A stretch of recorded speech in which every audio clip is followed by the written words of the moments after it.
Bienvenidos. Comenzamos. Instituto Nacional de Perinatología, Ética y Humanismo. Buenos días a todos y a todas.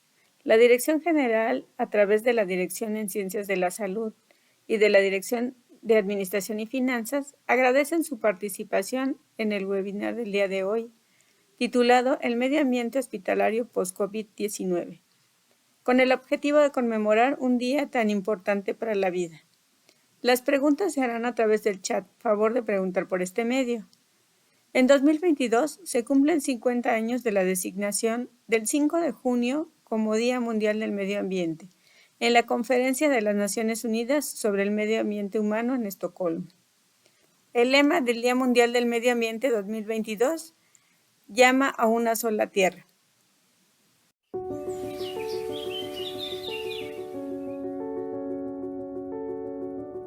El 5 de junio se celebra el Día Mundial del Medio Ambiente, con la finalidad de sensibilizar a la población mundial acerca de la importancia de cuidar nuestros ecosistemas y fomentar el respeto al medio ambiente. La fecha de esta efeméride fue proclamada por la Asamblea General de las Naciones Unidas en el año 1972, coincidiendo con el inicio de la Conferencia de Estocolmo, cuyo tema principal fue precisamente el medio ambiente. El Día Mundial del Medio Ambiente requiere un esfuerzo global, ya que se deben centrar los esfuerzos en motivar a las personas y comunidades para que se conviertan en agentes activos del desarrollo sostenible y de protección del medio ambiente.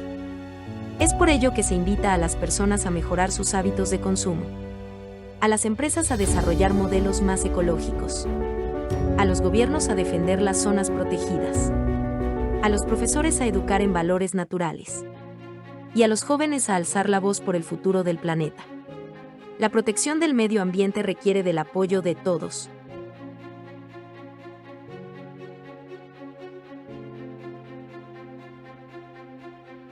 Anualmente se elige un tema central relacionado con el medio ambiente para conmemorar este Día Mundial. En el año 2021 el tema central es Reimagina, Recupera, Restaura. Podemos contribuir con el medio ambiente y hacer las paces con la naturaleza, para de esta forma prevenir la catástrofe climática, disminuir la contaminación ambiental y frenar la pérdida de biodiversidad. Cultivando árboles en nuestra localidad para reverdecer nuestras ciudades y nuestros espacios. Repoblando nuestros jardines con especies silvestres. Cambiando nuestra forma de alimentarnos. Limpiando ríos y costas. Ayudemos a nuestro planeta mientras aún está en nuestras manos.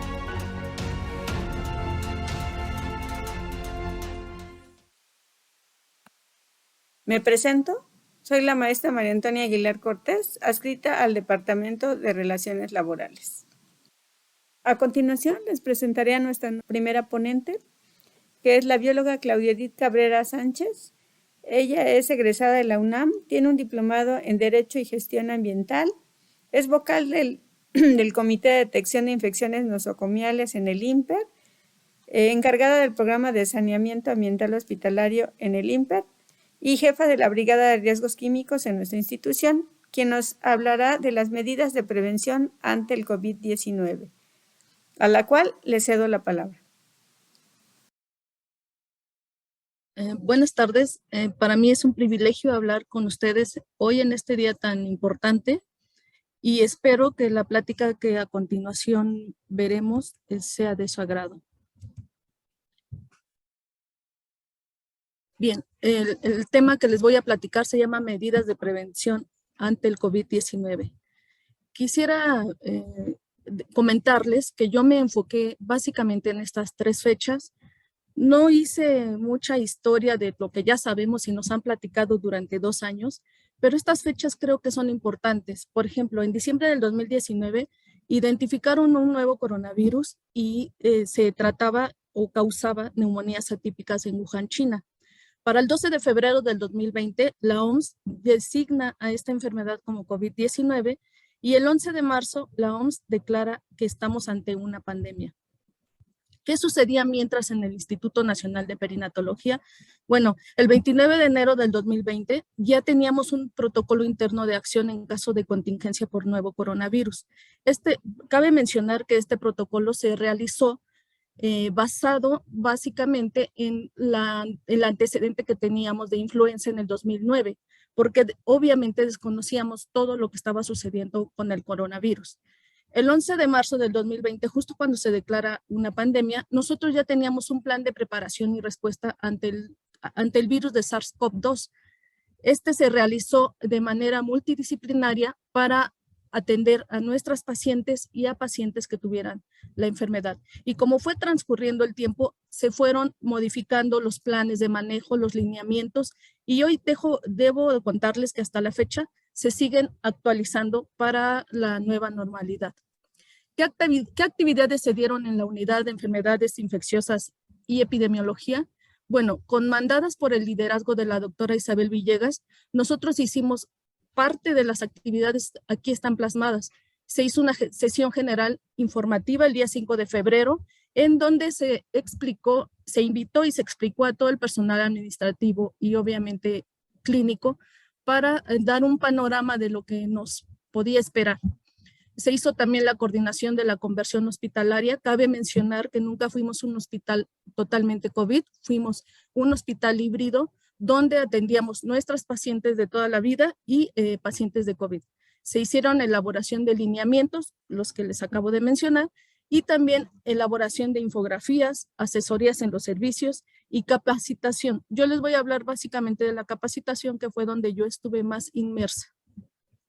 Del 5 de febrero al 20 de abril, nosotros ya llevábamos alrededor de 20 capacitaciones y un total de 1,162 personas capacitadas de todos los servicios. Para estas fechas llevamos más de 100 capacitaciones y ya ahora con los nuevos lineamientos.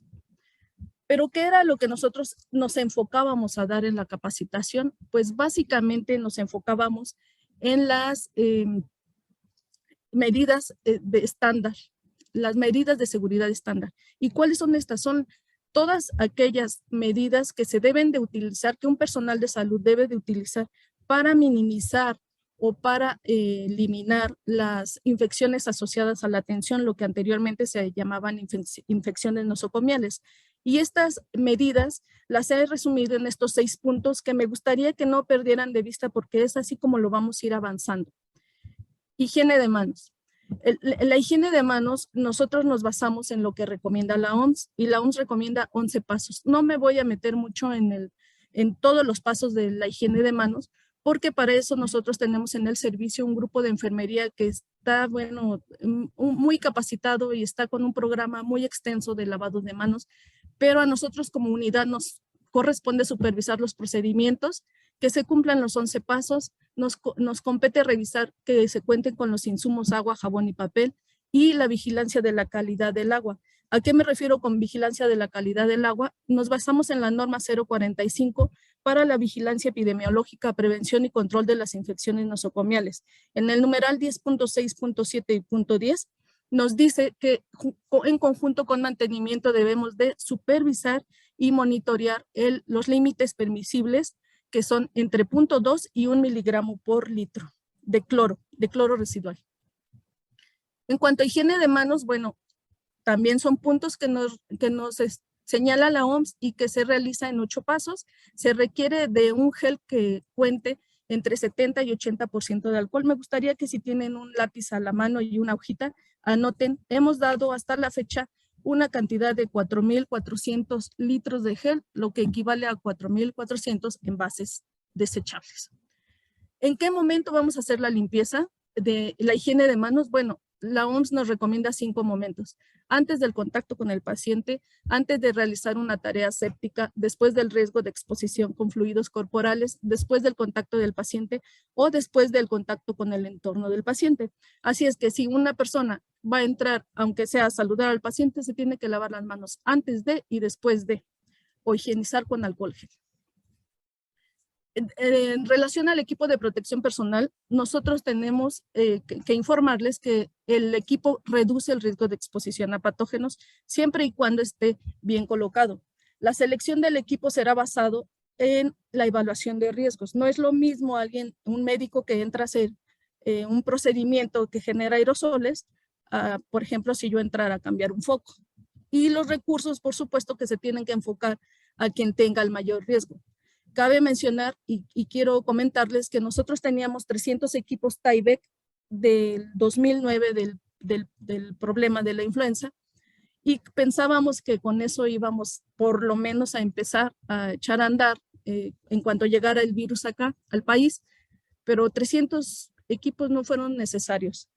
Con ayuda de las donaciones y participación de vinculación institucional, nosotros obtuvimos más equipos, pero todo fue pues limitado. Agréguenle a la cuenta que ya llevábamos 300 Tyvek. Bueno, en cuanto se terminaron estos trajes, nosotros empezamos a utilizar batas. Batas, se hicieron las infografías para que se utilizara este equipo, cómo se podían utilizar y el retiro. Entonces eran batas, gorros, botas, gogles, careta y doble par de guantes.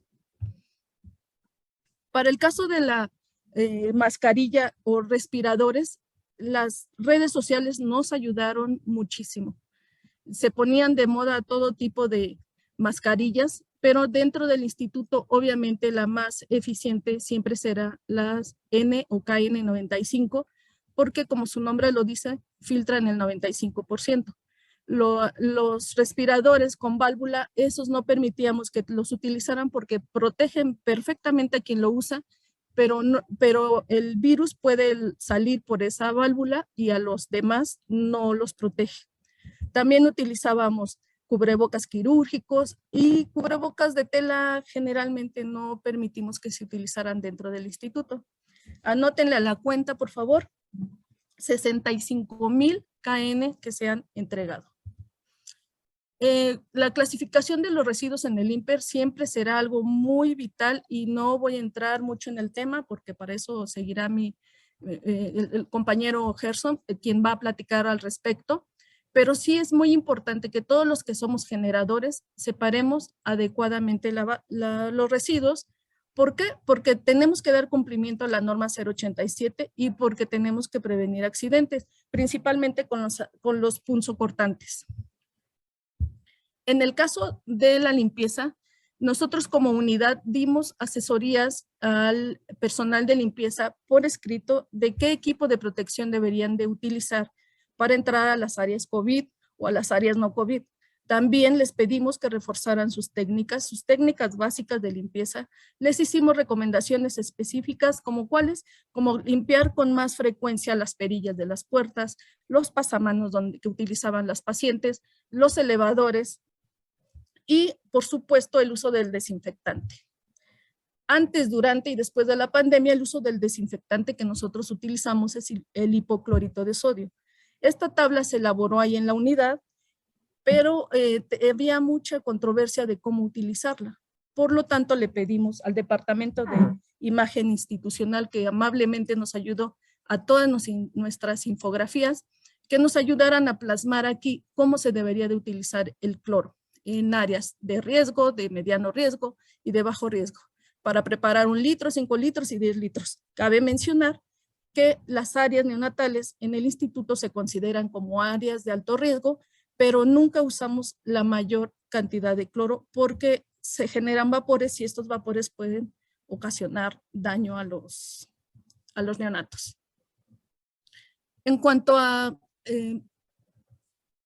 asesorías también de equipos y de servicios, nosotros hicimos recomendaciones a comedor, por ejemplo, que se tuviera sana distancia y que se tuviera ventilado el comedor, a ropería, que se evitara en todo momento la generación de aerosoles, a servicios auxiliares. Nos preguntaban mucho, había mucha duda de cómo limpiar los equipos y en transportes de cómo transportar a las pacientes y qué equipo de protección tendrían que utilizar. También hicimos una infografía para utilizar losa y evitar la losa desechable. Se hicieron todos los pasos, pero ¿qué creen? No tuvimos éxito. Y no tuvimos éxito no nada más en el instituto. Yo creo que en los estados, yo creo que en el país y yo creo que en todo el mundo. Se hizo una gran generación de residuos de este tipo, de unicel de un solo uso.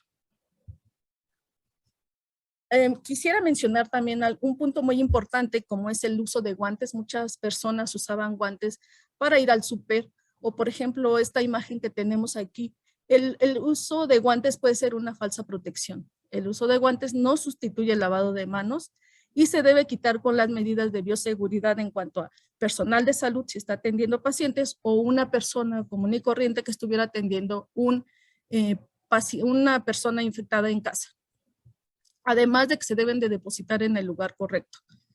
La persona que estaba usando el celular, obviamente, tendría que higienizar las manos por si sonara el celular y lo tocara con su cara. Yo camino más o menos 1 kilómetro diario del instituto al estacionamiento y esta imagen yo me la encontraba diario, o en la mañana o en la tarde. Y todo esto fue un aprendizaje. Todo esto fue así, nos dijeron, hay que colocar tapetes sanitizantes. Hoy en día los CDC, que son los Centros para el Control y la Prevención de Enfermedades y la OMS, nos ha dicho que el virus no vive en las banquetas, no vive en la suela de los zapatos y que no es necesario poner tapetes sanitizantes. Asimismo, la sanitización que se hacía por aspersión tampoco es adecuada. Se debe de hacer la limpieza como siempre se ha hecho. Pusimos también termómetros, que inclusive las personas se quejaban que les iban a matar las neuronas, pero no fue así. Y ya como conclusión quisiera decirles que la higiene de manos es la medida más eficaz para disminuir las infecciones asociadas a la atención sanitaria. Es fundamental contar con una adecuada limpieza y desinfección de superficies. La seguridad del profesional de salud debe ser primordial para garantizar una atención de calidad.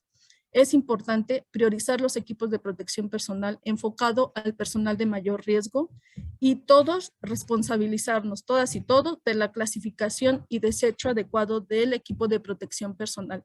Quisiera agradecer al equipo, que no cabemos en esta fotografía, pero somos muchos y todo está liderado por la doctora Isabel Villegas. Muchas gracias. Agradecemos a la bióloga Claudia su participación. Y para seguir con el programa, contamos con la presencia de Gerson Ricardo García Corona, quien presenta el tema Residuos Hospitalarios y el Medio Ambiente. Él es egresado de la carrera de Ingeniería Industrial por el Instituto Politécnico Nacional, adscrito al Departamento de Servicios y supervisor de residuos peligrosos biológicos infecciosos en la Coordinación de Manejo de RPDI. Adelante, ingeniero. Muchas gracias, Tony. Muchas gracias a todos por acompañarnos en este webinar. Definitivamente, bueno, son temas importantes, siempre lo que está relacionado con el medio ambiente y la verdad es que son pocas las ocasiones que se les da la debida importancia. En este caso, bueno, vamos a hablar sobre la realidad que vive el Instituto Nacional de Perinatología referente a los residuos hospitalarios. Es importante mencionar, antes de llegar de lleno al tema de los residuos, cuál es la jerarquización que se da en México referente a la normatividad. ¿Por qué? Porque, vaya, nosotros no actuamos por una cuenta individual. Lo cierto es que el país entero está comprometido a nivel mundial con todos los acuerdos que han surgido y por ello tenemos que se hizo una reforma en el artículo 133 constitucional donde precisamente se menciona cuál es la jerarquía normativa en México y este artículo de la Constitución nos menciona que, claro está, la máxima ley en los Estados Unidos mexicanos es la Constitución. Fuera de eso, tenemos, más bien posterior a ello, tenemos los tratados internacionales y posteriormente las leyes. De todas estas leyes, bueno, sabemos que se derivan las normas y los reglamentos aplicables a cada una de estas leyes, pero bueno, el objetivo es que las leyes van en torno a cumplir con los tratados internacionales, y con la misma Constitución. Posteriormente tenemos que México ingresa a la ONU en 1945 y como lo veíamos en el video introductorio, en 1972 surgen los inicios del Programa de las Naciones Unidas para el Medio Ambiente en Estocolmo.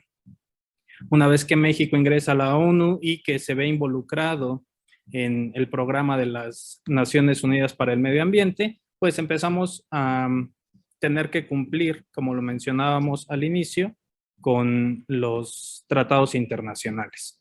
En 1981 se genera un programa en Montevideo donde surgen las primeras directrices para el manejo ambiental, y en este programa de Montevideo, se inician las negociaciones del programa de las Naciones Unidas por el medio ambiente para establecer un convenio sobre el control transfronterizo de los desechos peligrosos. Por muy extraño que parezca, sí, por aquellos años surgía la parte de yo mis desechos, pues los mando a otro país que él se encargue de lo mío, ¿no? Entonces, bueno, empiezan a surgir todos estos movimientos y todo esto se concluye en el Convenio de Basilia, donde las dos directrices principales es un sistema de control global para los convenios transfronterizos de desechos y, sobre todo, un manejo ambiental racional de los desechos. ¿De qué estamos hablando con todo esto? Bueno, una vez que nosotros ingresamos ya de lleno al tema de los residuos peligrosos, pues estamos relacionados con toda esta parte. Como lo mencionaba, México no actúa por su propia cuenta, el Instituto Nacional de Perinatología no actúa por su propia cuenta. Nosotros tenemos que cumplir con todos estos convenios internacionales y esa es la importancia de llevar una correcta clasificación de todos estos desechos. Ahora, en el Convenio de Basilia se realiza por primera vez una clasificación, por así decirlo, de los residuos médicos. Del lado izquierdo de la pantalla vemos cómo están los residuos sanitarios con la misma composición de los desechos domiciliarios o municipales. Eso es el punto número A. El punto número B son los residuos biomédicos y sanitarios que requieren especial atención. Específicamente está hablando de anatómicos, lacerantes, farmacéuticos, citotóxicos, sangre y fluidos corporales. En el inciso C tenemos los residuos infecciosos, que son materiales contaminados por pacientes infecciosos o por cultivos y cepas. En el inciso D tenemos otros residuos peligrosos, porque así lo marcan en el Convenio de Basilia, que está referido a las sustancias químicas, y posteriormente tenemos los residuos radioactivos.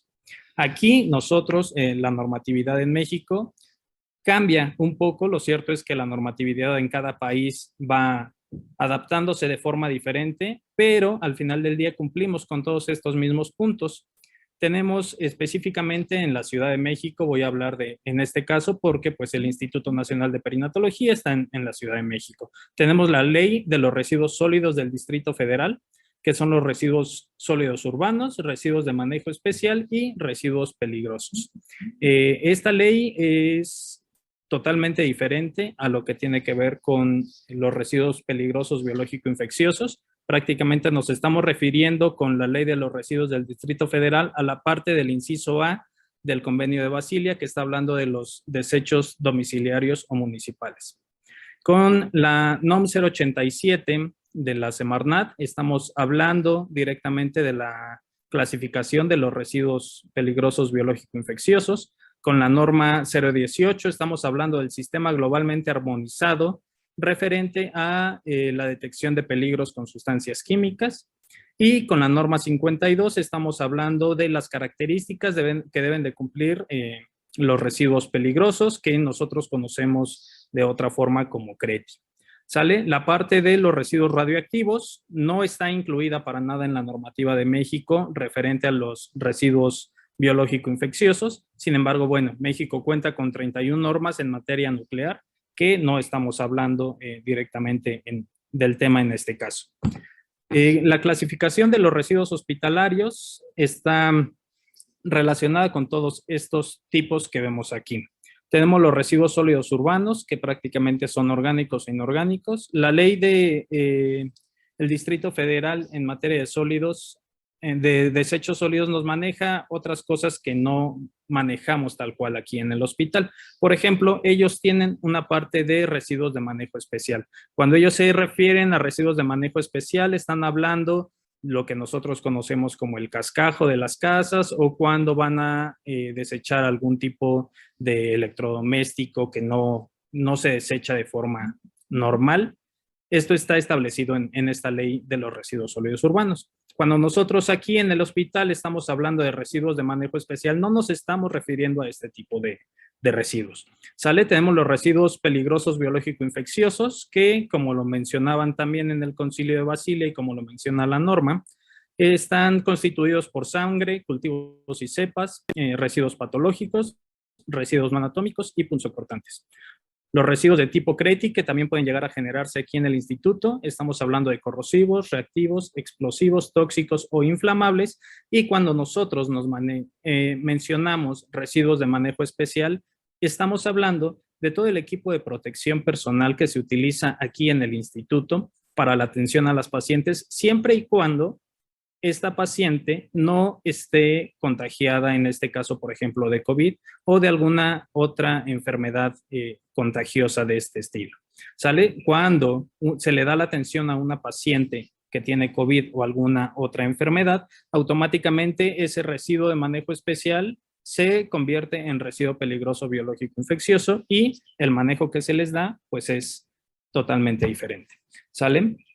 Bueno, en cuanto a los residuos hospitalarios durante la pandemia, durante el COVID-19, ahora sí ya vamos a empezar a entrar más en tema directo de lo que se genera aquí en México y en el Instituto Nacional de Perinatología. El Instituto Nacional de Ecología y Cambio Climático hicieron un documento en el cual nos mencionan datos muy específicos y muy importantes. Mencionan que el panorama de la generación y manejo de los residuos médicos durante la emergencia sanitaria por COVID-19 incrementó hasta en 6 veces la cantidad. En el 2014, el sector salud estaba reportando aproximadamente 1.5 kilogramos de residuos biológicos por cama al día. En el diagnóstico para la gestión integral de los residuos en el 2020, que se realizó, se dan cuenta que este 1.5 en la línea base, por línea base nos estamos refiriendo a la atención a pacientes que no están contagiados por COVID-19. Se sigue manejando el mismo número de 1.5, sin embargo, nos damos cuenta que con los pacientes que están infectados por COVID-19, se incrementa hasta 9 kilogramos por paciente. ¿Esto qué quiere decir? Bueno, es aproximadamente el 600%. Que se está incrementando, pero aquí hay una parte muy importante que tenemos que tener en cuenta. De toda la cantidad de los residuos que se generan alrededor de los pacientes por COVID, del 75 al 90% son desechos generales. En este caso se van a manejar como residuos COVID. ¿A qué me quiero referir con todo esto?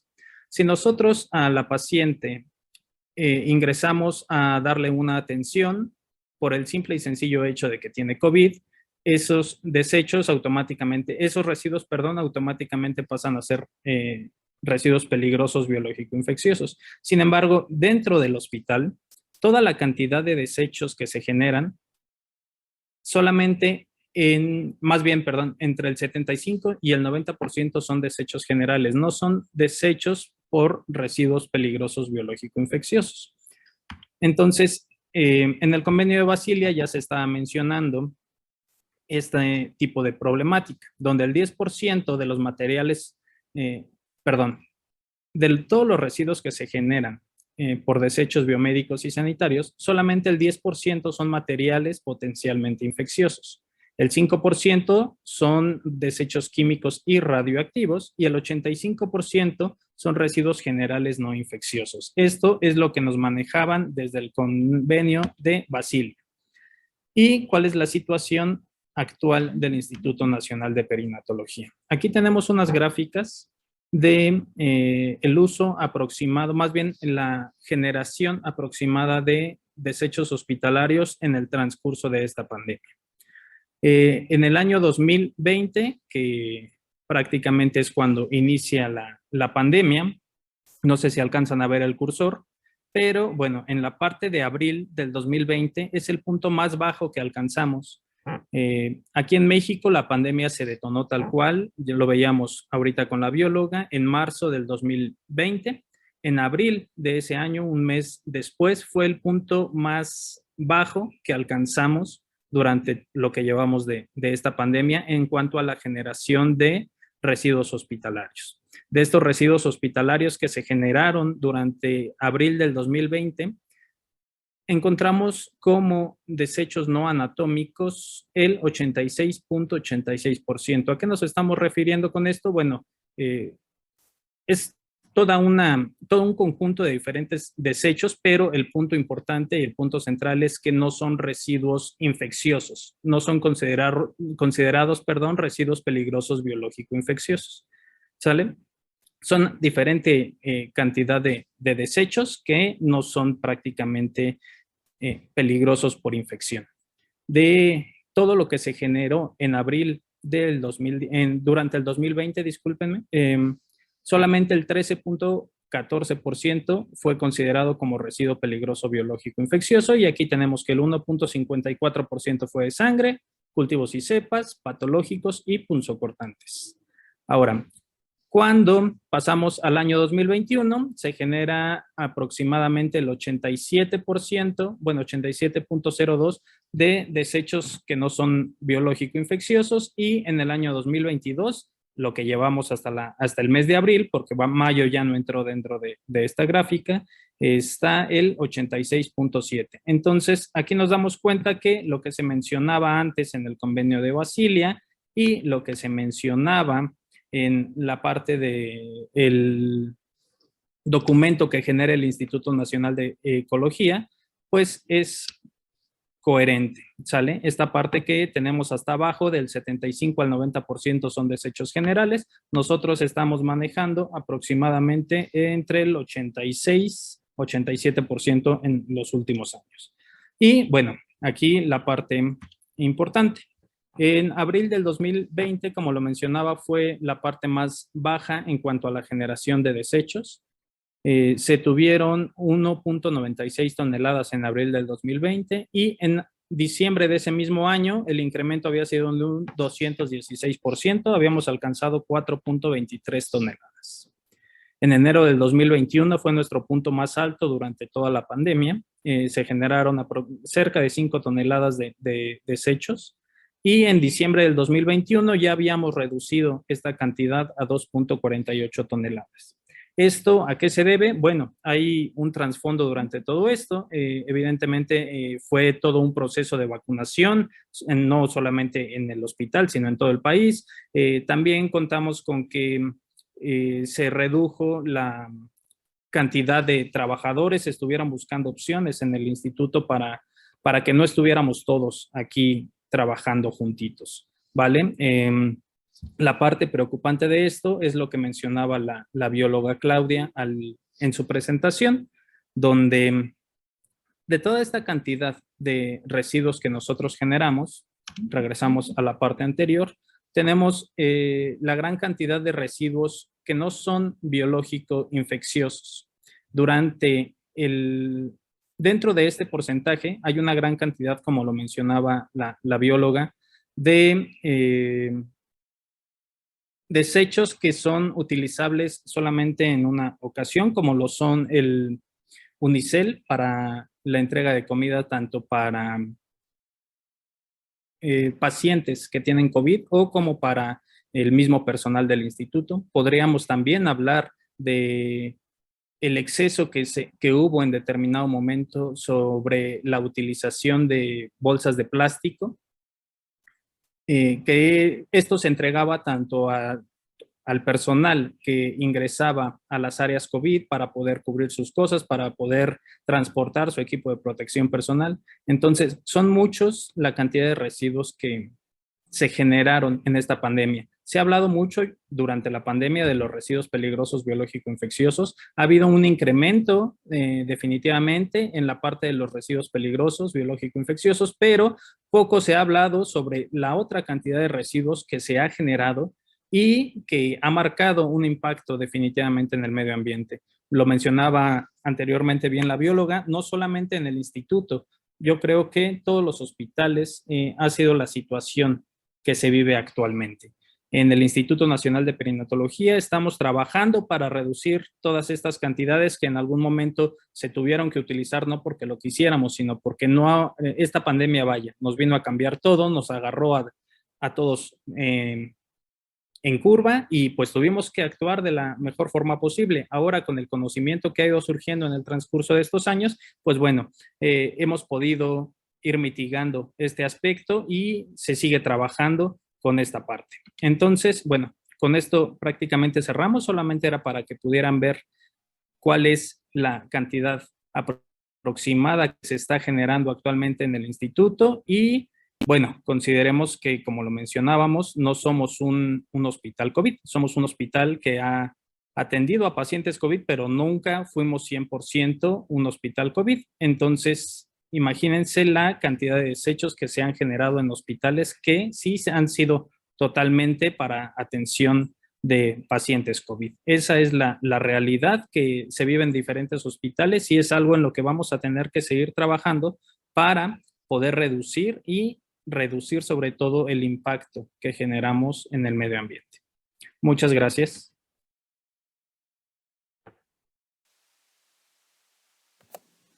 A continuación, y para terminar con nuestra ronda de ponentes, les presento a Raimundo Pérez Abeja.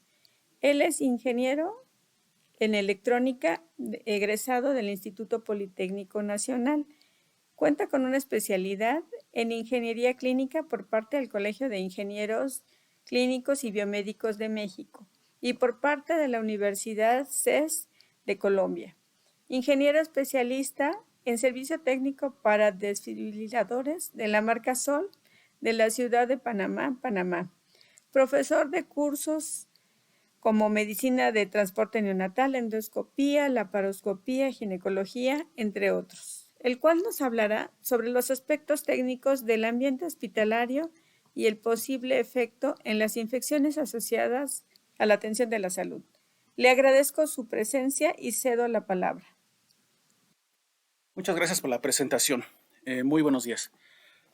Miren ustedes, la función del aire acondicionado en los hospitales es de cubrir las necesidades clínicas y de proveer de las condiciones de confort para el equipo médico, a su vez de proteger al paciente y al personal de salud que allí labora. Ya desde el año de 1969, la Organización Panamericana de la Salud emitió un documento llamado Organización y Planeación de Hospitales, donde ellos ejemplificaban lo siguiente. Decía que existe la tendencia a instalar ventilación artificial en las edificaciones hospitalarias y que con la ventilación artificial el aire puede calentarse antes de entrar en la habitación y mantenerse así una buena ventilación incluso en tiempo muy frío. Claro, se está hablando de hospitales donde las temperaturas bajan demasiado en tiempo de invierno y donde finalmente pues se requiere un calentamiento, ¿no? Aquí en el centro del país, pues bueno, la media casi siempre o la tendencia es que nosotros consideremos pues una climatización más fría, pues. También decían que la ventilación artificial para el hospital requiere un diseño muy cuidadoso. Es importante saber o considerar que dentro de los costos de proyecto de un hospital, justamente lo que es la parte del aire acondicionado y ventilación es una de las partes más costosas para el diseño de un hospital. Los sistemas que se instalan normalmente en los edificios, oficinas o en los hoteles no son convenientes para los hospitales y pueden aumentar peligrosamente el riesgo de infección cruzada por transmitir aire contaminado de una parte del hospital a otra. Bueno, en nuestro país aún existen varios hospitales que fueron diseñados hace ya algún tiempo y que tienen esta filosofía de lo que es la ventilación. En su momento se pensaba, o quien lo proyectó, que la parte de ventilación era únicamente para lograr un estado de confort, podría decirse, del personal de salud. Ya no es así. ¿Por qué? Porque, lo vamos a ver un poquito más adelante, los equipos que se llaman unidades manejadoras de aire o también llamadas unidades de tratamiento de aire, son los equipos que realmente se encargan de lo que es la parte del filtrado y el acondicionamiento del aire acondicionado, valga la redundancia, en los hospitales. En algún momento y en algún tiempo de la historia, se diseñaron de tal manera que todo el edificio se pudiera manejar o controlar con una sola UMA. Para fines económicos, los ingenieros de su tiempo lo que hacían es que una parte del aire que ya estaba filtrado y climatizado se inyectaba a las salas, por ejemplo, del quirófano o de la unidad de cuidados intensivos, y ese mismo aire, una parte, la salida o la extracción, salía de la sala, pero para fines económicos, para fines de no tener que volver a enfriar ese aire, para fines de ahorrar en recursos económicos de refrigerante o de calefacción, una parte de ese mismo gas se recirculaba y se volvía a inyectar a otras áreas pues, del mismo edificio. Imaginen ustedes ese diseño en los tiempos post-COVID o en este tiempo donde finalmente con cierta frecuencia nos enteramos por la televisión o por los medios que surgen nuevas cepas de virus peligrosos o de nuevos variantes del COVID. Eso sería totalmente inaceptable para los diseñadores de este tiempo, pero desafortunadamente existen hospitales antiguos que todavía tienen esa filosofía de lo que es la parte de la ventilación. No entraron mucho en conciencia de que la ventilación finalmente podía ser una parte del cuidado y del tratamiento del paciente y una forma de protección para el personal de salud. Cualquier proyecto de ventilación artificial o de acondicionamiento de aire en el hospital debe someterse, por lo tanto, a un examen bacteriológico experto antes de adoptarse. Ciertas zonas del hospital deben estar siempre provistas de ventilación artificial o aire acondicionado, como sucede con los quirófanos y cualquier otro lugar donde se expongan heridas abiertas al aire. Por ejemplo, podría ser la unidad de cuidados intensivos, podría ser la sala de urgencias y por definición, pues claro está lo que es el quirófano. Si hay una área del hospital que debamos de asegurar que las condiciones del aire acondicionado sean correctas, tiene que ser en el quirófano. La pregunta sería, si nosotros o el diseñador o la persona que está de responsable o de encargada del mantenimiento del aire acondicionado nos dice que se le está dando un mantenimiento correcto o programado a estas instalaciones, ¿por qué razón nosotros tendríamos que voltear hacia las rejillas de inyección de aire y encontrar pequeñas franjas de polvo? Eso no podría suceder, porque en el diseño del sistema de aire acondicionado se supone que todo el sistema tiene que ser un sistema hermético, lo que llaman ahora como la estanqueidad del sistema. O sea, tiene que ser un sistema que no permita ni entradas ni salidas del aire que se está inyectando. Por lo tanto, es totalmente inaceptable encontrar rejillas de inyección de aire acondicionado que marquen pequeñas franjas de polvo. ¿Por qué? Porque en nuestro tiempo se hacen grandes inversiones en cuanto a la parte clínica con respecto a lo que es la parte de los antibióticos de amplio espectro para poder combatir las infecciones, las IAs, dentro de los hospitales. Pero si nosotros no estamos tomando una visión integral de que el hospital es un conjunto donde tiene que participar la parte técnica y la parte clínica y finalmente estamos descuidando lo que son la parte de las instalaciones, no estamos ofreciendo las garantías de calidad en la atención a nuestros pacientes. Estas dependencias deben de ventilarse, estamos hablando de los hospitales, por métodos especiales para obtener un alto grado de higiene del aire. El proyecto de una instalación de ventilación para estos fines es sumamente especializado y debe realizarla un experto. Esto es lo que desde el año de 1969 ya nos estaban marcando la Organización Panamericana de la Salud, y aquí presento el documento del cual se extrajo esta información. 50 años después, en un tiempo post-COVID y donde hemos vivido ya dos pandemias, una del H1N1 y lo que fue recientemente esta desafortunada pandemia del COVID, ¿qué es lo que estamos haciendo nosotros como personal de salud? Pues bueno, hay nuevas técnicas, hay nuevas recomendaciones que se están haciendo, donde finalmente lo que están haciendo, quisiera poner el siguiente ejemplo. Muchos de ustedes, el personal de salud, ha trabajado con lo que son las campanas de flujo laminar para la preparación de medicamentos o nutriciones parenterales, y también les ha tocado trabajar a los que están en la parte de investigación con lo que son las campanas de extracción. ¿Cuál es la diferencia entre uno y otro? ¿Cuál es la filosofía de trabajo? ¿Por qué la campana de flujo laminar y por qué la campana de extracción? Bueno, imagínense que ustedes van a preparar una nutrición parenteral. Ustedes entran en la campana de flujo laminar, tienen ustedes su habitáculo y encienden la campana de flujo laminar. Inmediatamente ustedes van a sentir que hay una circulación de aire de presión positiva hacia el exterior de la campana de flujo laminar. Técnicamente en la parte de arriba hay una malla que se llama el prefiltro, después viene un filtro llamado EPA, con H, H-E-P-A, que significa High Efficient Filter Air, y que por definición tiene una eficiencia del 99.97% como mínimo. La idea de esto es que ustedes van a filtrar bajo el principio de retención de partículas, van a filtrar y no van a permitir que pase el polvo hacia el habitáculo donde están ustedes trabajando con la nutrición parenteral, de tal manera que cualquier polvo exterior, cualquier bacteria o microorganismos que esté en el medio ambiente, va a ser expulsado fuera del habitáculo de la campana de flujo laminar. Eso podría definirse como una presión positiva. En una campana de extracción, suponiendo que ustedes están trabajando en un centro de investigación y donde estén trabajando con cepas o virus o microorganismos, lo que ustedes no quieren es que el microorganismo pueda ser expulsado hacia el ambiente o hacia el exterior donde hay más personal trabajando.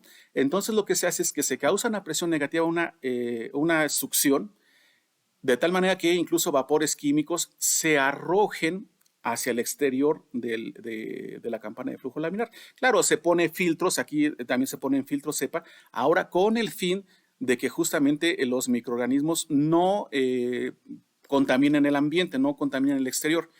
Cuando ustedes terminan de hacer su trabajo, al final del día, ustedes saben que encienden una campana de rayos UV, que la norma dice que tiene que ser UVC, que es una lámpara germicida.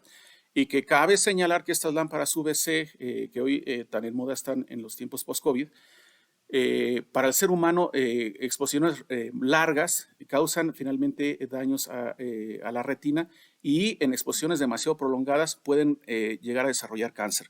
Por esa razón es que las lámparas UVC no deben estar encendidas en presencia de pacientes o en presencia del personal de salud. Tiene que estar totalmente separado, sin que haya contacto entre el personal de salud y las lámparas UVC. Bueno, estas lámparas se encienden al final del día en las lámparas de extracción para poder matar cualquier germen que haya quedado por ahí. Bueno, bajo esa filosofía se empezaron a diseñar, creo que ejemplifica muy bien, se empezaron a diseñar las áreas modernas de lo que son las terapias intensivas, las salas de urgencias, los quirófanos. Y me gustaría presentar estos dos videos que son muy cortos, no que yo haga recomendación de la empresa que los diseñó, sino porque son cortos y por razones de el tiempo de la exposición de un servidor, pues creo que ejemplifica muy bien lo que estoy diciendo. Entonces, si me permiten, voy a proyectar este video. Dice presiones negativas y positivas en los cuartos. La presión positiva en los cuartos mantiene una alta presión en el interior que es condicionante envolvente, ¿no? De esa manera, cualquier partícula aérea finalmente será filtrada hacia el exterior del cuarto. En contraste, una presión negativa en el cuarto es una presión baja que no permite o que segrega las partículas hacia el exterior. Esto atrapa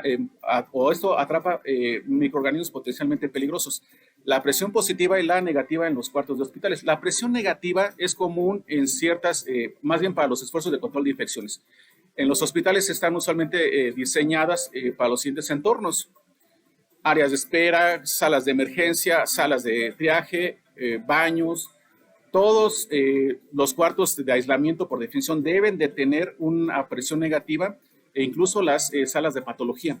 La presión positiva en los cuartos son usualmente usadas en escenarios que deben de expulsar microorganismos potencialmente peligrosos. Otros usos de los cuartos es, por ejemplo, para las salas de fertilización in vitro, ¿no? Bueno, aquí viene más o menos diseñado. Específicamente da la indicación para quirófano. Bueno, y aquí ya viene la parte comercial, que vuelvo a insistir, no es que yo lo recomiende, no es un anuncio publicitado ni pagado, pues simplemente es una ejemplificación de lo que hay hoy en el mercado, ¿no? Entonces, el siguiente video, que es más o menos del mismo corte, dice lo siguiente.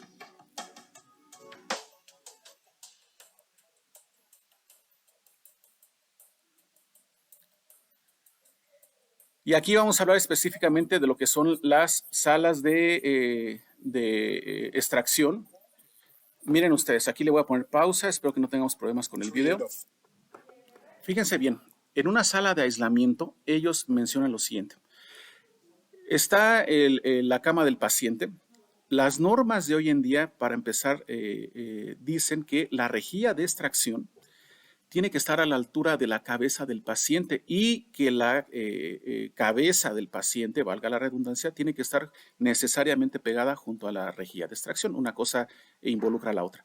Porque ¿qué quiero decir con esto? Que no es permitido voltear la cama porque obviamente los flujos de aire pueden causar pues cierta incomodidad en el paciente y a veces se les hace fácil. ¿Cómo? Pues vamos a voltearlo. Eso no es permitido porque la filosofía, para empezar, fíjense bien que hay un corredor. Hay una antesala que tendría que ser el filtro donde desde aquí ya se está marcando que aquí tiene que ser una presión negativa. Imagínense que este es un paciente con tuberculosis, con COVID, claro, casos muy graves, esperemos que no se presenten en nuestro país, pero vamos a suponer el caso de viruela, por ejemplo. Ustedes no quieren que este tipo de microorganismos se rieguen a lo que es la parte del corredor. Entonces lo que se va a hacer generarse una presión negativa de tal manera que el virus no pueda viajar hacia el exterior, hacia el pasillo, hacia la gente que está simplemente en tránsito y que no queremos que se contamine. Se pone una antesala que para nosotros en nuestro país lo conocemos como un filtro, donde finalmente ya desde este punto debemos de tener una presión negativa. Es importantísimo el mantener las puertas cerradas a fin de poder mantener lo que son las presiones negativas en este tipo de salas. Imagínense qué pasaría si ustedes mantuvieran estas puertas abiertas todo el tiempo, pues finalmente lo que es la presurización se perdería y el sello o el filtrado de esta área pues se perdería. Ahora, déjenme hacer una pequeño paréntesis explicando lo siguiente. Ustedes en el ejemplo de la campana de flujo laminar hablamos de que pusimos un filtro EPA, que es lo que se entiende que puede contener la contaminación por bacterias. Es decir, bajo el principio de retención de partículas, nosotros estamos evitando que los polvos acarreen bacterias para que no contamine o heridas abiertas, o en este caso hablábamos de las nutriciones parenterales. Pero no puede suceder, o bajo ese principio no podemos nosotros contener lo que es la parte de virus, simplemente por el tamaño. Lo único que se ha encontrado y que se recomienda ahora por las normas UNE o por las normas de la ASRAE, que es una asociación en Estados Unidos, la Asociación de Ingenieros en Calefacción y Aire Acondicionado, lo que se ha encontrado que es efectivo para el control y la contención de los virus es las presiones negativas.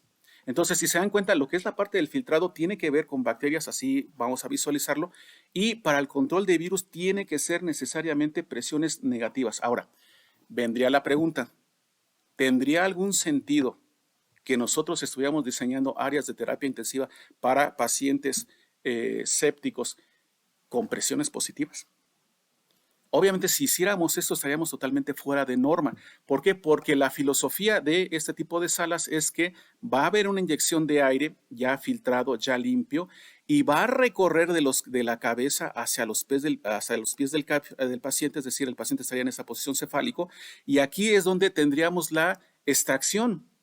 Si ustedes tuvieran en esta parte al personal de salud para poder revisar a nuestro paciente, obviamente que este baño de aire estaría impulsando cualquier bacteria y no permitiría que los virus viajaran del paciente hacia el personal de salud. Esa es la importancia del diseño de este tipo de salas. Se dan cuenta, no es una condición al azar, está diseñado justamente para proteger tanto al personal de salud como a las personas que están en tránsito y que finalmente nuestro paciente pueda tener las condiciones higiénicas adecuadas. En esta parte, en la parte superior, en esta parte, lo que se está utilizando actualmente son lámparas UV, lámparas ultravioleta, que lo que están tratando es que este virus que una vez es succionado trate de degradarse o sea, de la mejor manera antes de ser expulsado fuera del edificio. Ahora, habría mucho que hablar si esta lámpara de luz ultravioleta está haciendo algún efecto real sobre el tipo de partículas contaminantes, porque finalmente el tiempo en el cual está siendo expuesto este tipo de microorganismos pudiera no ser realmente suficiente, pero es lo único que se ha encontrado hasta ahorita. Más adelante les voy a decir por qué entra en duda la utilización de las lámparas ultravioleta en esta parte. Entonces, por otra parte, para la parte técnica de mantenimiento deben de saber que ellos no pueden revisar ni abrir esta parte con la lámpara ultravioleta encendida. Entonces, ¿cuáles son las recomendaciones actuales? Bueno, aunque la mayoría de las infecciones nosocomiales son causadas por malas prácticas de higiene, falta de limpieza de manos o contaminación de superficie a superficie, bueno, obviamente se hacen grandes esfuerzos en los hospitales pues, por tratar de contener a lo que son las IAS. Entonces, existen algunos riesgos por infección propagados por los sistemas HVAC, que significa Heat Ventilation Air Condition. Eso significa un sistema HVAC. En pocas palabras, el sistema de aire acondicionado. Consecuentemente, hay códigos y guías que cubren el diseño y operación de los sistemas de HVAC de atención de salud que han sido desarrollados. Por ejemplo, vamos a suponer aquí ya tenemos un paciente infectado. Aquí vemos que dice núcleos de gotitas infecciosas. En un sistema de aire acondicionado vemos que tenemos lo que es la parte de la rejilla de extracción, pasa por los filtros de aire y para tratar justamente de eliminar la mayor cantidad de este tipo de partículas, en la parte interior tenemos emisores de luz ultravioleta. Dijimos que la filosofía anterior es que mucho de este aire acondicionado hacía una recirculación, pero esto ya es totalmente fuera de norma. Lo que se está haciendo es que ya no se utiliza una sola unidad manejadora de aire acondicionado, se pueden utilizar unidades paquete que se le llaman, que son unidades pequeñas, donde cada una de esas unidades paquete puede estar alimentando cada una de las zonas del hospital de forma más autónoma, porque obviamente pues no necesitamos una gran cantidad de partículas o de microorganismos como para poder infectar a algún otro ser humano. Algunas de las maneras que los microorganismos potencialmente infecciosos pueden ser propagados en un ambiente de atención de salud, pues incluyen el mal mantenimiento de los sistemas de aire acondicionado. ¿Por qué? Bueno, tenemos una entrada de aire, aquí es donde viene la parte de los filtros, aquí se tiene que poner un filtro de carbón, un filtro EPA, ya dijimos lo que es un filtro EPA, antes va un prefiltro, pero si el sistema no es hermético, pues finalmente el mismo polvo que se está extrayendo de la atmósfera, lo estamos inyectando a través de una turbina hacia las salas del hospital. ¿Esto qué nos va a proporcionar? Bueno, va a haber estornudos y tos, o sea, va a haber contagios por inhalación, por contacto de superficies, el polvo va a haber un depósito en sitio quirúrgico o herida abierta, puede haber contaminación de aguas nebulizadas o incluso contaminación por insectos. Los sistemas de aire acondicionado pueden impactar a las infecciones adquiridas en el hospital al afectar pues, la dilución por ventilación, es decir, si nosotros tenemos una área contaminada, un quirófano con un paciente con algún virus de importancia, pues obviamente no es lo mismo que si tenemos una sala con el aire totalmente estancado, aquí si se hace una dilución de ese aire acondicionado, la norma dice que nosotros tendríamos que estar haciendo al menos 20 recambios por hora de esa sala, para poder hacer justamente una dilución de la cantidad de microorganismos que tenemos en esa área. Los sistemas de aire acondicionado también van a afectar la calidad del aire por filtración y el tiempo de exposición. Obviamente no es lo mismo que tengamos una área estancada con una cantidad de microorganismos donde pudiera haber una exposición a que lo estamos moviendo. A su vez nos da podemos tener un control de temperatura y de humedad relativa. Y la viabilidad del organismo por el tratamiento de luz ultravioleta y los patrones de flujo laminar del aire. Esto es lo que yo les quería comentar. Esto es una unidad manejadora de aire acondicionado. Así es como funciona de forma muy general. Tenemos una inyección de aire de la atmósfera, la parte de los filtros, la turbina que finalmente está moviendo el aire, una parte de prefiltrado y aquí ya tenemos la salida del gas del aire, hacia los quirófanos, hacia la unidad de cuidados intensivos y es lo que yo les comentaba, la norma dice que ya no se permite lo que es la parte de la recirculación como está en este ejemplo. Aquí tenemos una recirculación del aire donde finalmente este aire ya estaba enfriado, se volvía a recircular hacia las diferentes áreas del hospital. Esto ya está totalmente prohibido porque finalmente podemos estar extrayendo organismos patógenos que pudieran estar siendo inyectados en otro tipo de áreas. De ahí la importancia que tengamos la conciencia de que un mal sistema de aire acondicionado puede impactar directamente en lo que es las IAS.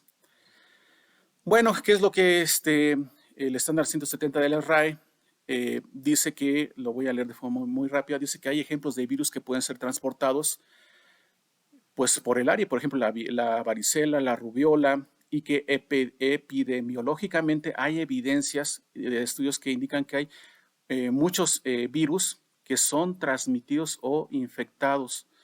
El único mecanismo eficiente para la eliminación justamente de los virus, pues es justamente el control de la ventilación y de las presiones. Bueno, aquí más o menos nos dan una definición de cuáles son los entornos y de las presiones que debemos de tener. Y esta es la guía de la cual yo les comentaba, es la guía de las RAE, que hasta la fecha ellos han hecho protocolos de investigación de aproximadamente 70 años de investigación en ventilación en hospitales y clínicas, y si hay un libro adecuado para poder sacar los estándares de ventilación hoy en día en este mundo post-COVID, pues es justamente el Manual de Diseño de Calefacción, Ventilación y Aire Acondicionado para Hospitales y Clínicas de las RAE. Esto ustedes lo pueden consultar en la web, tiene un costo, lo pueden descargar desde ahí, pero es la forma más actualizada de que ustedes sepan hacer un diseño adecuado para sus hospitales. Muchas gracias, les agradezco su atención. Hasta luego.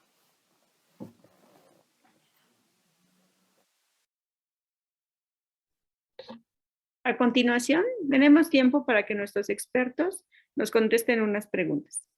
La primera es, ¿con qué problemas se enfrentan al momento de la capacitación? Gracias, yo la contesto. Al principio tuvimos muchos problemas porque nosotros les recomendábamos que no podían entrar a ver a un paciente si no iban bien protegidos con doble guante, respirador, gogles, careta, el traje Tyvek si teníamos en ese momento. Y fue muy difícil que aceptaran usar todo este equipo porque obviamente perdían sensibilidad en las manos porque eran un par doble de guantes. Y nos fue muy complicado. Hoy en día, con lo que se sabe, que han dicho la OMS y los CDC, que son los Centros de Control y la Prevención de Enfermedades de Estados Unidos, recomiendan que ya no es necesario doble par de guantes. Inclusive, si no vas a hacer una actividad que genere aerosoles, puedes entrar sin guantes, solamente realizar el adecuado lavado de manos. Entonces, antes no querían porque era demasiado equipo. Y ahora que lo vamos retirando poco a poco, tampoco quieren porque se sienten desprotegidos. Entonces, aquí la situación es convencerlos con las evidencias que hay para que estén de acuerdo en cómo ir utilizando o ya no utilizando tanto equipo. Gracias. Muchas gracias. La segunda es, ¿cuál es el impacto de los sistemas de aire acondicionado en el medio ambiente?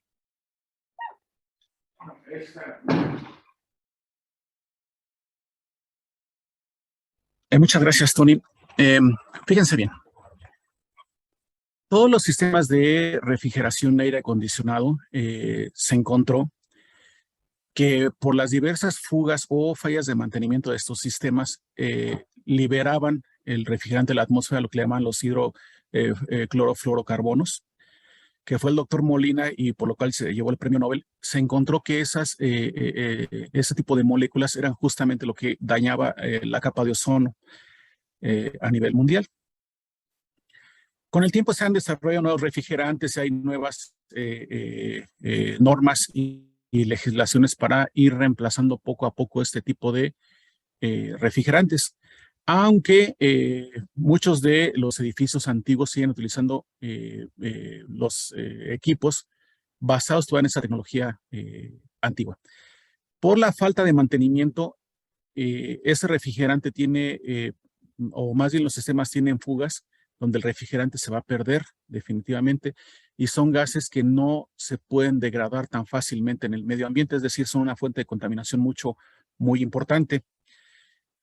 Aunado a que, por definición, los sistemas de aire acondicionado consumen una gran cantidad de energía que finalmente impacta en la emisión de dióxido de carbono, porque finalmente la energía eléctrica de algún lugar tiene que salir y normalmente, o por lo menos la tecnología que manejamos en este país, todavía es de combustibles fósiles. En pocas palabras, si realmente nos interesa conservar el medio ambiente, incluso en esa parte debemos de tener conciencia de que el hecho de mantener las puertas cerradas en áreas donde se tenga una eficiencia en los sistemas de aire acondicionado, eso va a tener un impacto directo sobre el medio ambiente. Muchas gracias. Muchas gracias, Ray. La tercera es, ¿existe algún beneficio relacionado con la separación de desechos?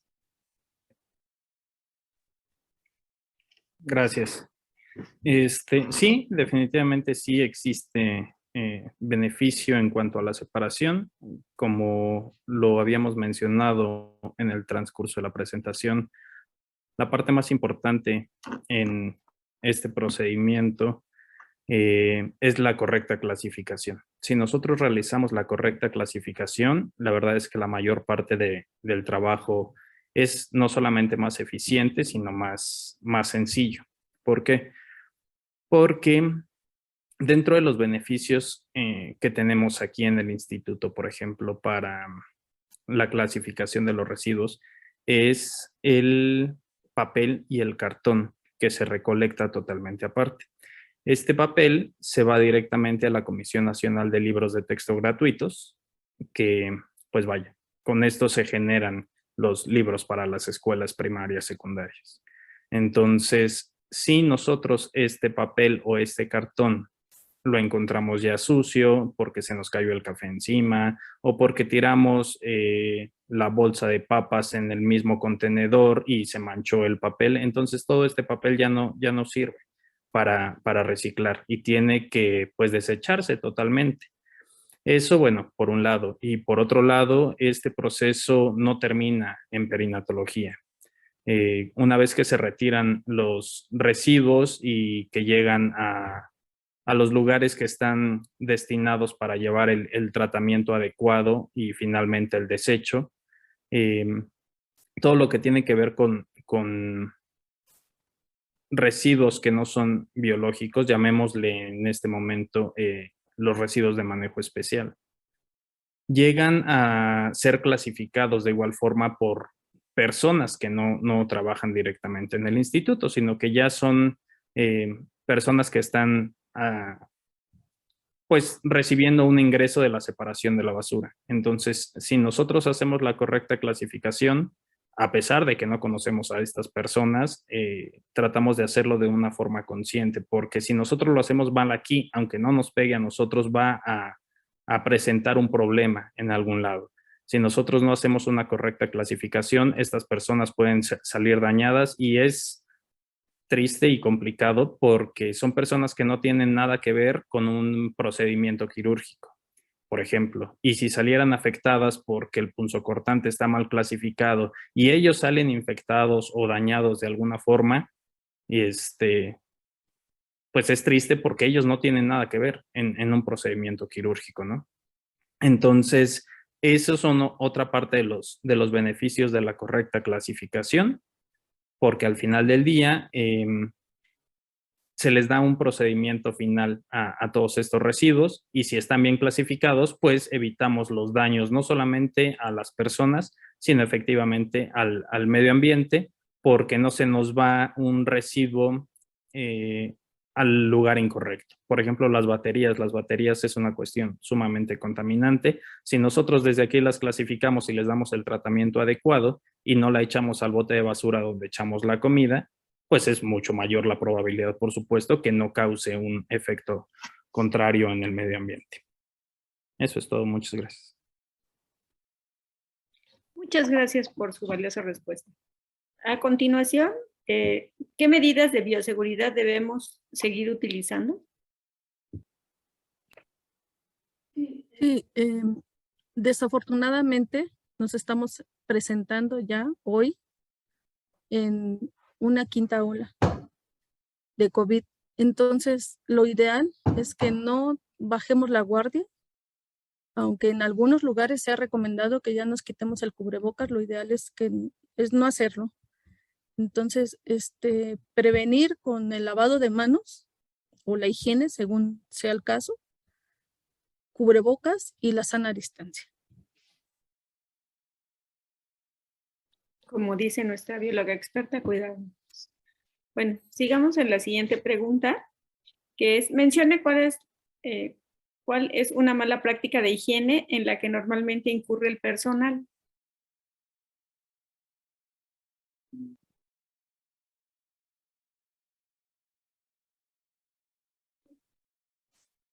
Bueno, una mala práctica de higiene.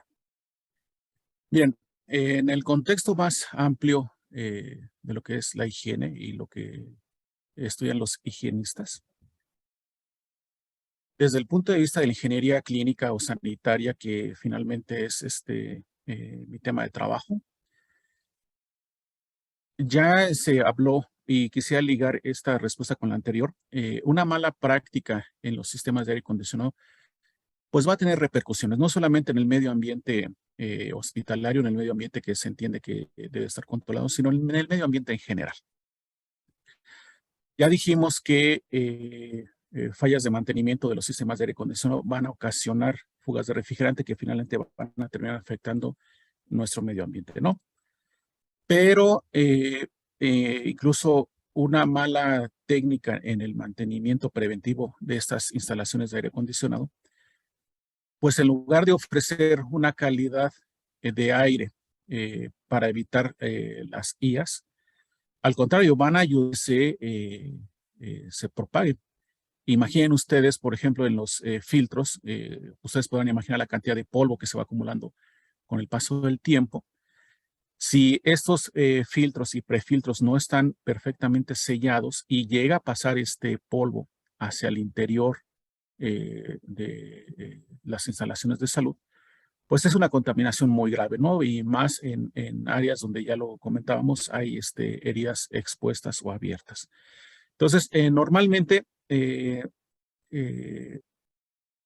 son las personas encargadas de realizar este mantenimiento las que no tienen justamente ese cuidado de evitar las contaminaciones o de estar realizando los mantenimientos preventivos y correctivos en tiempo y forma, de tal manera que incluso se tienen que llevar donde se puede evidenciar el cambio de los filtros y las pruebas incluso bacteriológicas que se están haciendo en lo que es los intercambiadores de calor, así como en las rejillas o salidas del aire que ya ha sido tratado.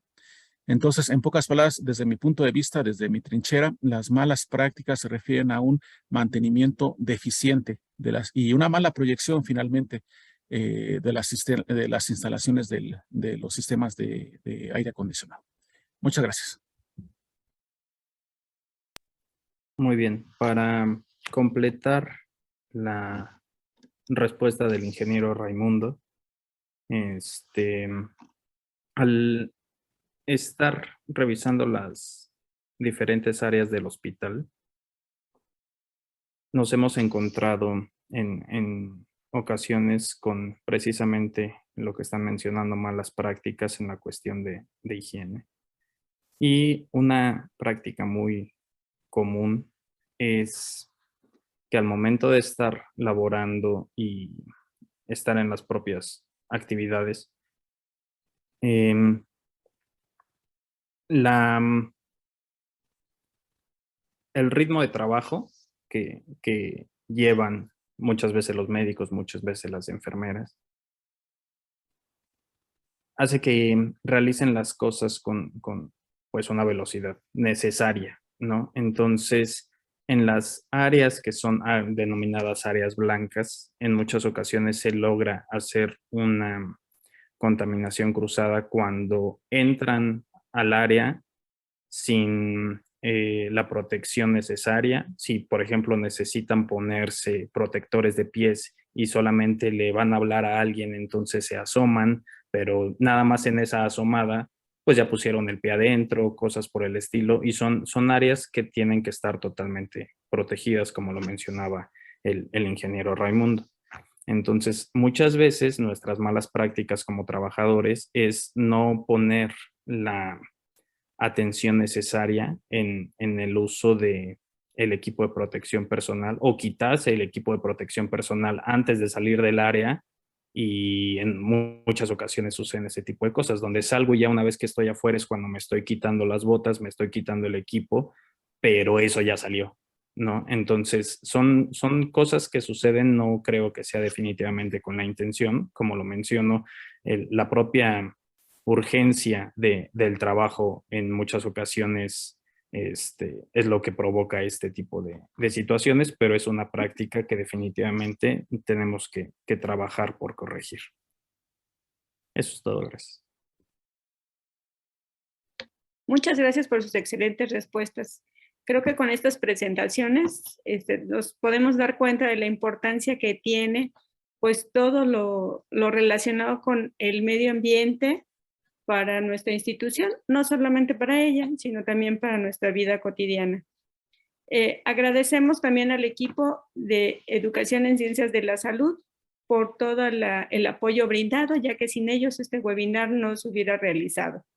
Y por último, los esperamos el viernes 29 de julio a las 12 horas con el webinar titulado Tráfico de órganos y trata de personas. Les agradecemos mucho su atención. Gracias.